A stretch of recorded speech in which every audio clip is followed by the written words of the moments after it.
começando essa primeira aula aqui sobre arquiteturas, é o que a gente vai trabalhar nessa aula aqui. Então, nós vamos conhecer arquiteturas de instruções, que são essas duas aqui, RISC e CISC, e arquiteturas de barramentos, que são essas duas aqui, ó, von Neumann e Havard. Vamos começar com essa aqui.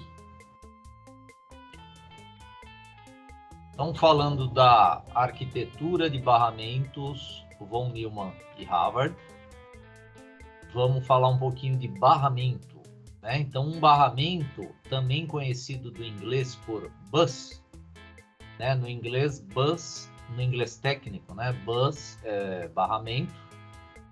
Então, nada mais é do que um caminho comum pelo qual os dados trafegam dentro do computador. Esse caminho é usado para comunicações e pode ser estabelecido entre dois ou mais elementos. O tamanho de um barramento é importante, pois ele determina quantos dados podem ser transmitidos em uma única vez. Por exemplo, um barramento de 16 bits, ele pode transmitir 16 bits simultaneamente. E um barramento de 32 bits, 32 bits, né, simultaneamente de cada vez. Ou seja, cada clock ele já transmite 32 bits.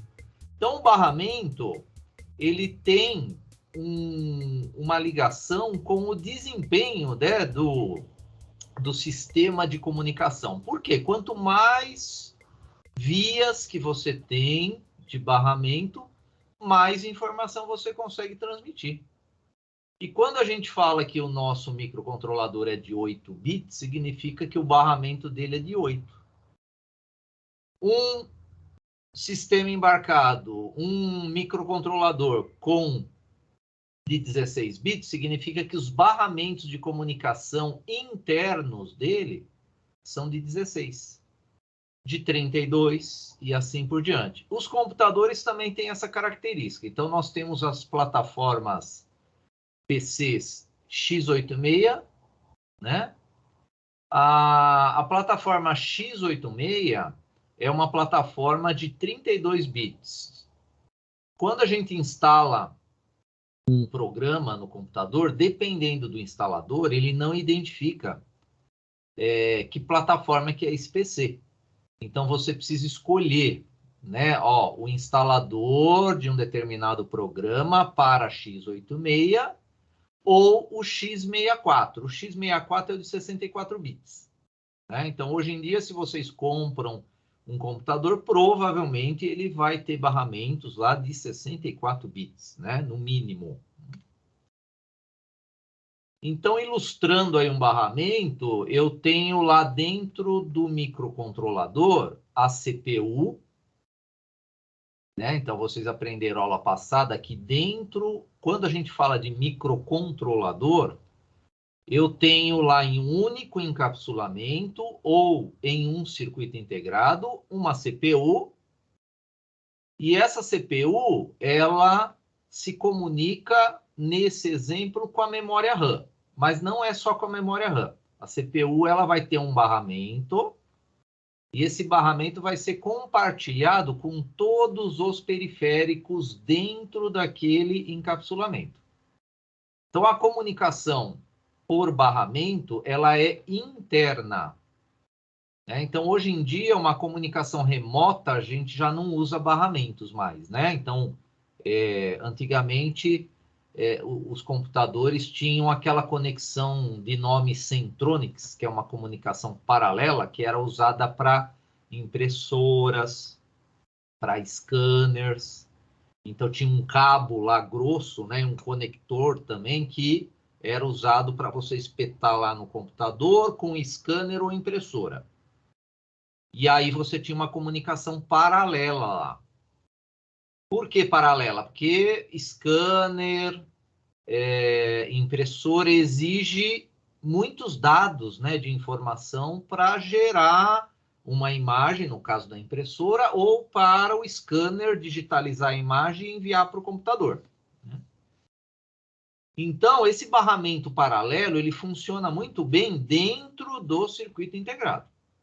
Externamente, não existe mais essas comunicações paralelas, né? Então, não tem mais essas portas Centronics, né, em computador. Por quê? Essa comunicação paralela, ela funciona até um certo limite de velocidade. Conforme a tecnologia foi avançando, as velocidades foram aumentando, começou a ter problemas nessa comunicação paralela, né? Então, esses bits aqui que usavam um barramento, eles se perdiam, né? Então, a informação, esse 1 aqui, ele chegava lá na impressora, né? Vamos supor que aqui era o PC e aqui, sei lá, um scanner, né? Então, numa comunicação paralela, eu tenho limite de velocidade e de distância desse cabo. O cabo não pode ser muito grande, né? Então, a comunicação desses bits, falando da comunicação paralela, né, de alta velocidade, esses bits eles se perdiam no meio do caminho. O que é se perder? Eles sofriam interferências e o que era 1 poderia virar 0, o que era 0 poderia virar 1. Por quê? Esses fios paralelos, quando a gente aumenta muito a velocidade, ele muda a característica física desses fios, né? Esses fios eles começam a ter características físicas de indutores, de capacitores, né? Dependendo da frequência que é usada. Hoje em dia, nós temos comunicação serial, né? Então, comunicação de alta velocidade hoje é serial. Por isso que nós temos a USB, e com a USB hoje você liga a sua impressora, seu scanner, né? Então, a comunicação externa com fio hoje geralmente é serial, né? Agora, esse barramento, ele existe? Existe. Então, para curtas distâncias, essa comunicação paralela é muito eficaz, funciona muito bem. Que curtas distâncias são essas que eu estou falando? Aquelas distâncias dentro do encapsulamento, dentro do CI. Porque vocês aprenderam na aula passada que em um microcontrolador nós temos lá uma CPU, tem memória RAM, memória ROM, tem temporizador, tem contador, tem conversor AD, tem conversor DA, tem vários circuitos de comunicação, ou seja, dentro daquele CI nós temos vários periféricos que precisam de uma comunicação rápida para que ele tenha desempenho. E lá dentro é tudo assim, tudo paralelo, né? Então, a comunicação paralela, ela é definida por barramentos, né? Então, no nosso caso, são 8, né? Então, aqui, esse exemplo aqui é de 16 vias. No nosso microcontrolador, que é da família 16, família 18 também é de 8 bits, os barramentos internos são todos de 8 bits, tá? E aqui tem até o desenho de uma placa-mãe, né, de computador, ó, motherboard, com placas que poderiam ser periféricos, se a gente fizer uma comparação aí com microcontrolador. E tem essas linhas aqui mais grossas, aqui dessa cor mais escura, aqui para um marrom, né? Isso aqui que são os barramentos, né? Ó, data bus.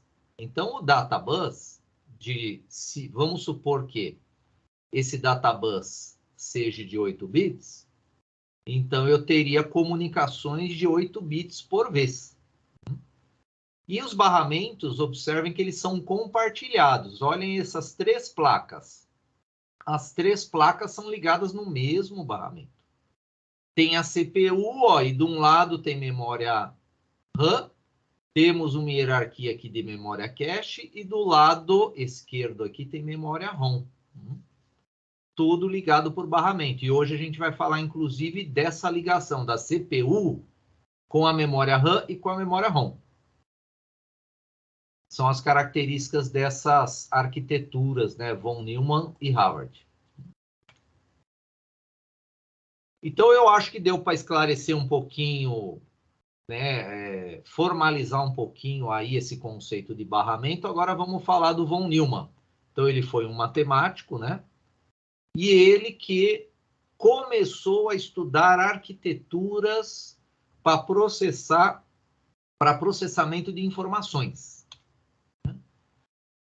No processamento de informações, nós precisamos sempre de uma CPU que executa o quê? Geralmente a CPU ela faz controle de instruções e executa operações lógicas e aritméticas.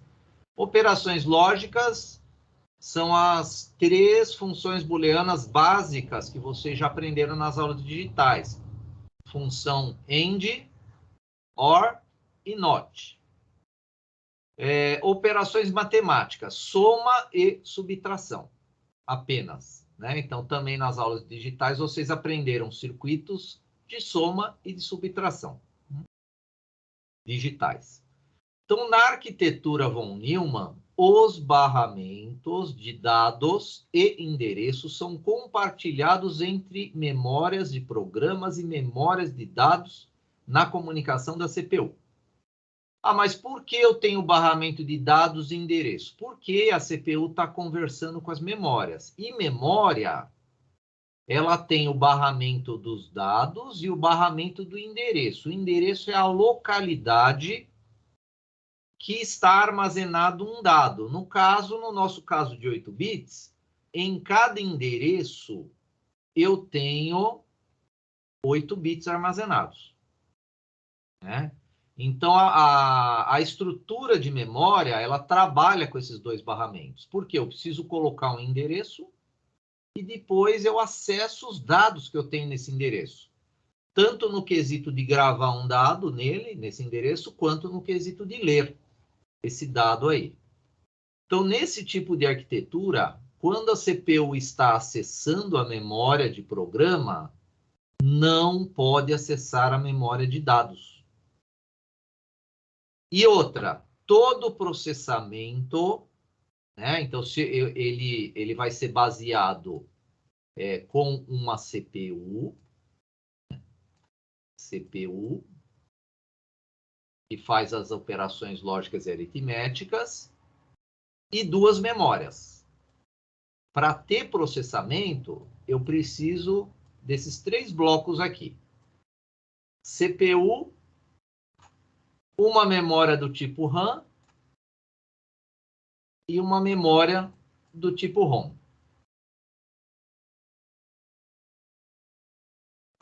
Então, para que haja processamento de informações, nós precisamos, no mínimo, desses 3 blocos aí, né? Então, olha só, voltando nesse tópico aqui que eu esqueci, né, de comentar esse detalhezinho. Nesse tipo de arquitetura, quando a CPU está acessando a memória de programa, o que é a memória de programa? A ROM. Vou pôr até um P aqui, ó, de programa. Essa memória de programa não pode acessar a de dados. Então, memória de dados é a RAM. Porque eu uso os mesmos barramentos para as 2 memórias.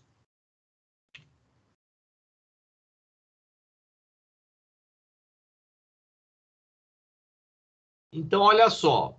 Se a gente representar essa arquitetura de uma maneira fácil de entender, eu tenho aqui uma CPU, uma memória de programa que é a ROM, uma memória de dados que é a RAM e um único barramento. Esse amarelo aqui representa um único barramento para acessar as 2 memórias, tanto dados e endereços, né? Porque as memórias precisam... Eu preciso endereçar a memória e preciso, depois que eu enderecei, ler ou escrever dados naquele endereço. Então, a arquitetura von Neumann, ela trabalha com um único barramento. Significa que, se a CPU está trabalhando com a memória ROM, ela não consegue acessar a RAM, e vice-versa. Se a CPU está usando os dados da RAM, ela não consegue acessar a ROM. Por que isso aí? Porque só existe um único barramento de dados e endereços. E já a arquitetura Harvard muda um pouquinho a parte de hardware, né, dessa arquitetura aí. Então, é uma arquitetura de computador que se distingue das outras por possuir duas memórias diferentes e independentes em termos de barramento e ligação ao processador. Ela que é utilizada nos microcontroladores PIC, tem como principal característica acessar a memória de dados separadamente da memória de programas. Ou seja, essa arquitetura Harvard, se a gente desenhar ela também, nós teremos aqui a CPU, as memórias, uma de dados, uma de programa e um barramento para cada uma. Então, os barramentos são separados nessa arquitetura Harvard.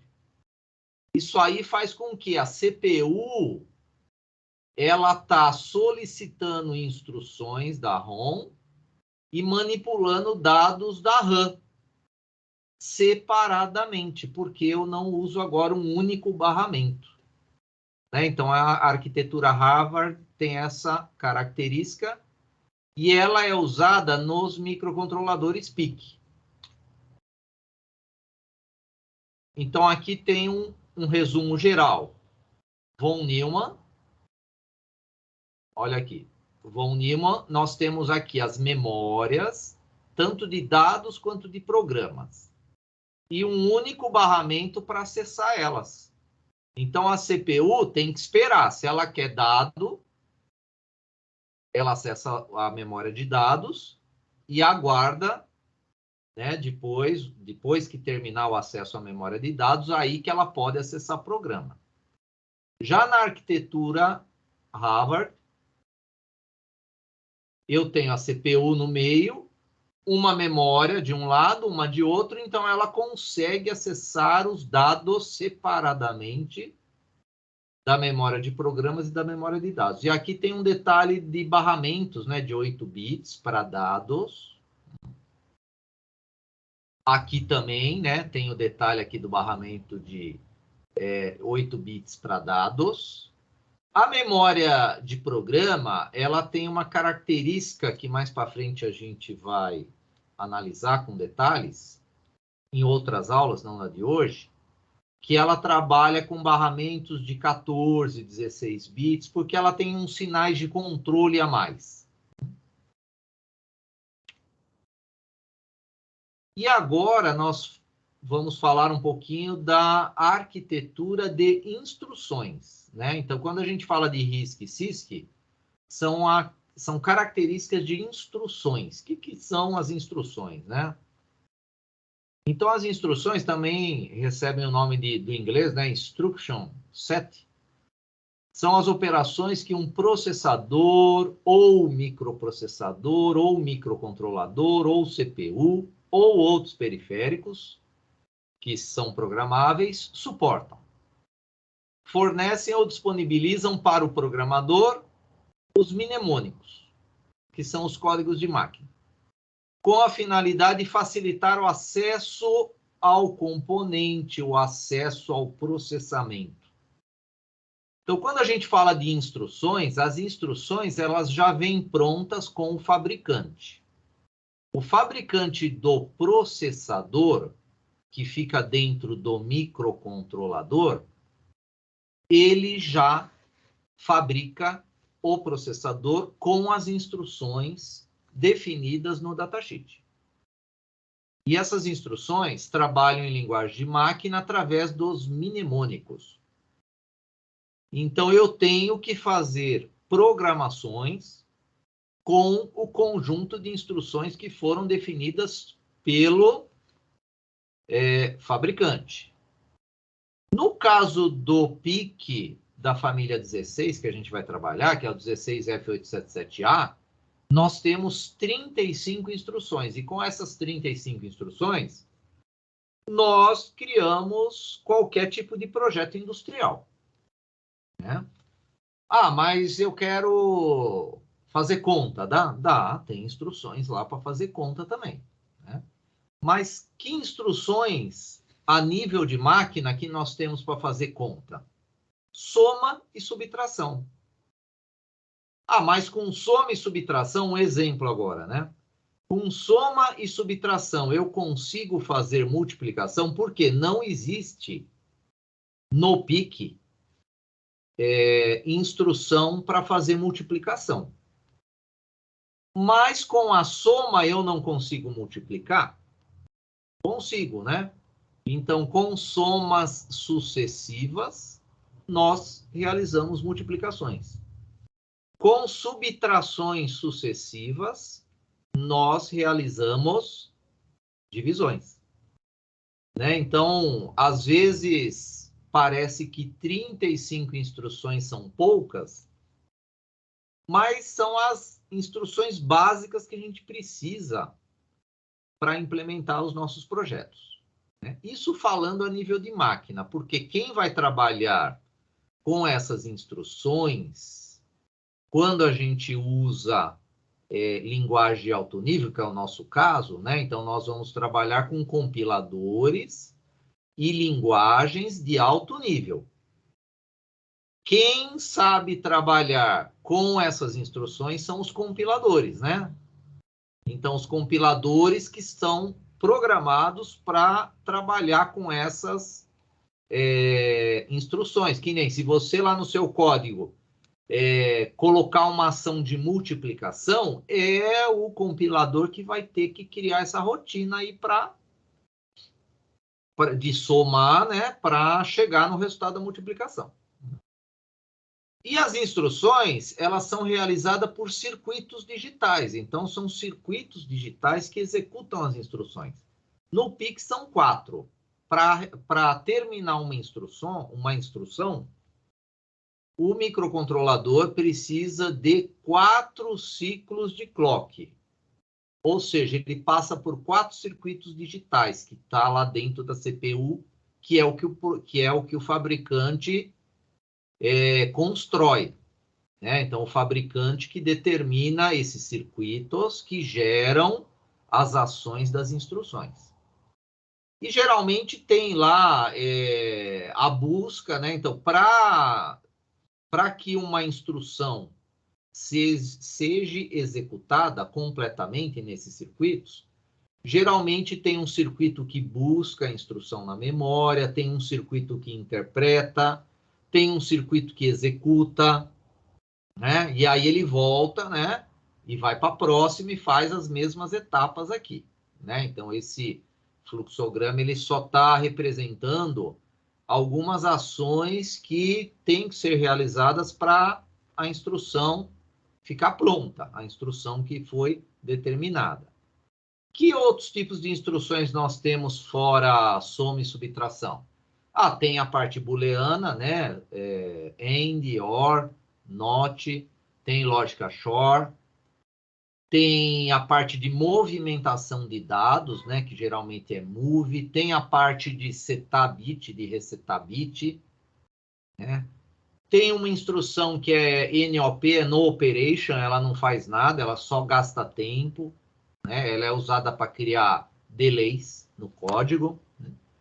Então, tem várias instruções. Essas instruções, nós teremos uma aula que eu vou apresentar elas para vocês, mas essas instruções, elas são muito utilizadas quem programa em linguagem de máquina. Então, quem usa linguagem de máquina tem que conhecer muito bem essas instruções, né? Nós trabalhamos com linguagem de alto nível e a maioria dos programadores hoje trabalha com linguagem de alto nível. Então, não é necessário conhecer essas instruções. Mas onde elas estão? No datasheet, né? No datasheet do... Aqui é uma tabela de set de instruções do PIC 16F877A. Então, aqui são os mnemônicos, ó. Então, ó, tem o ADD, que é a soma, né? Tem o AND, ó, que é o AND booleano, né? Tem clear, né? Que é resetar os dados. Tem complementação, ó, decremento, incremento, move, né? De movimentar. Ó, o NOP, no operation, né? Tem rotação de bits, né? Tem aqui, ó, a Shore. Então, tem várias. Nós temos um total de 35. Aqui é só um exemplo. Tá? Quantos ciclos eu preciso para cada instrução? Então, o PIC ele já trabalha com uma característica de instrução, que é essa aqui, ó, a RISC. Computador com um conjunto reduzido de instrução. Então, esse R é de Reduced. Então, uma máquina RISC oferece um número muito reduzido de instruções, desde uma a poucas dezenas. E cada instrução apenas realiza uma ação muito simples. Se este conjunto satisfazer o critério de ser genérico, isto é, permitir programar qualquer algoritmo, que é o nosso caso, que eu falei, que com essas poucas instruções nós conseguimos fazer qualquer projeto industrial, então temos de reconhecer a grande vantagem desta abordagem, né? A sua simplicidade facilita a construção de um hardware da arquitetura desse microcontrolador. A unidade de controle, que é a CPU, ela fica mais simples também, né? Porque instruções pequenas, eu preciso circuitos pequenos. Então, a CPU fica mais simples, portanto, menor, onde ocupa menor área lá da pastilha do chip, de material semicondutor, no caso silício, geralmente, né? Sobre o qual são implantados os circuitos digitais que realizam os componentes do controlador. Ficando essa unidade de controle menor, sobra mais espaço, né? Então, eu tenho mais espaço livre, que pode ser aproveitado para outras unidades que aumentam o ritmo de execuções da CPU. Por exemplo, um maior número de registradores de dados, uma memória interna CPU, etc.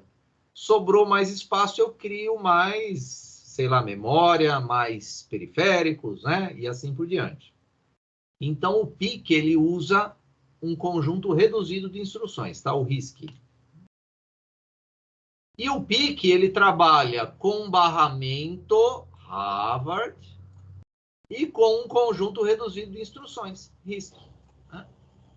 Então, lembrando, o Harvard, ele tem aqui ó, a CPU, e de um lado a memória de dados, do outro lado a memória de programas, e barramentos distintos que acessam essas memórias, que a CPU acessa essas memórias. E para complementar, vamos falar do CISC, né? Porque é a diferença, né, entre RISC e CISC. Aí entra o C de complex, né? Ou seja, computador com set de instruções mais complexo. Então, uma máquina CISC segue uma filosofia oposta, procurando suportar o mais diretamente possível os mecanismos das instruções de linguagem de alto nível. Então, uma máquina CISC, ela tem esse conjunto mais complexo de instruções, de tamanhos maiores. Então, as instruções oferecidas para uma máquina CISC, aí sim, voltando naquele exemplo da multiplicação, então, no RISC, nós não temos uma instrução que multiplica. No CISC, nós já temos. Né? Então, no CISC tem uma instrução que faz a multiplicação, já pronta. Então, ela já está pronta. Já tem os circuitos prontos lá para fazer essa multiplicação. Né? Então, só uma comparação aí. A sua principal desvantagem é que a unidade de controle fica mais complexa, dada a variedade e complexidade das instruções, para além do mencionado aspecto de aumentar o espaço ocupado pelos circuitos. Isso também dificulta as otimizações das microações que a unidade de controle deve realizar para obter execuções mais rápidas das instruções.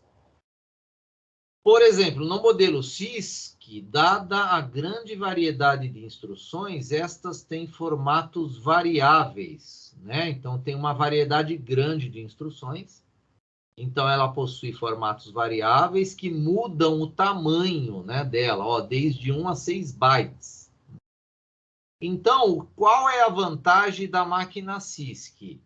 O compilador trabalha menos, né, com uma máquina CISC. O compilador não sofre tanto, porque as máquinas, as instruções CISC, já tem mais opções aí para o compilador trabalhar. Voltando àquele exemplo lá da multiplicação, né? O compilador de uma máquina RISC trabalha mais para fazer uma multiplicação do que um compilador de uma máquina CISC, que ele vai lá e já pega a instrução que já faz a multiplicação pronta. Então, geralmente, os computadores com arquitetura von Neumann de barramento, que é essa aqui que tem um barramento comum, né? Ó, eu tenho um barramento agora comum para a CPU, as memórias, e aqui incluiu outros periféricos de I/O, né? Então, e ela trabalha, né, com arquiteturas de instruções complexas CISC, né? A arquitetura von Neumann.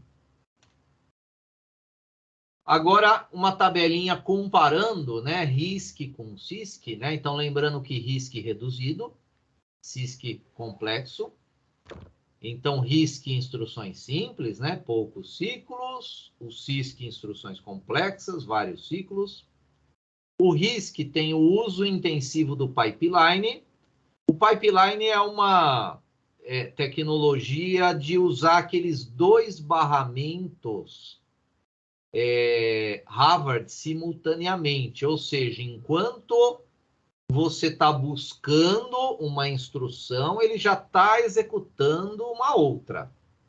Essa tecnologia de pipeline a gente vai falar também, se eu não me engano, na aula da semana que vem, né? Isso aqui aumenta o desempenho aí de execução das instruções, esse pipeline. O CISC é pouco uso de pipeline. O RISC em instruções executadas por hardware. O CISC já é por microprogramas. O RISC, formato fixo, tamanho fixo, todas as instruções. O CISC, formato variável. O RISC, poucas instruções com poucos modos de endereçamento. O CISC, muitas instruções. O RISC, a complexidade, ó, é do compilador. O CISC, no quesito do compilador, ele fica mais sossegado, né? Mas a complexidade é no microprograma dessas instruções. O RISC, vários conjuntos de registradores. O CISC, um único conjunto de registradores. Esse material que está aqui, pessoal, ele é um resumo, né, do material completo que está disponível para vocês. O material completo tem mais informações referente tanto à arquitetura de barramentos quanto à arquitetura de instruções. E fazendo um resumo geral, o RISC, poucas instruções, simples e rápidas. Exemplo, PIC, PowerPC, Spark. Então tá aqui, né, aqui nós temos microcontrolador PIC e aqui processadores, né, que trabalham com tecnologia RISC de instruções. RISC, CISC, muitas instruções, mais complexas e convenientes. Aí entre os processadores que vocês conhecem aí dos PCs, né? 8051, AMD, Intel. O 8051 é na área de microcontroladores, né? Então, tem microcontrolador com instruções CISC também, né? Mas se você pegar lá um Intel i5, i7, né? Aí eles trabalham com instruções do tipo CISC. Então, continuando o nosso resumo, quando a gente fala de CISC, eu tenho um único barramento, que usa a arquitetura von Neumann. E quando a gente fala de RISC, é o nosso caso do PIC, né? O PIC, ele tem a arquitetura Harvard e arquitetura de barramentos Harvard, né? Ó, barramentos separados para memória de programas e de dados, né? E usa como arquitetura de instruções o RISC.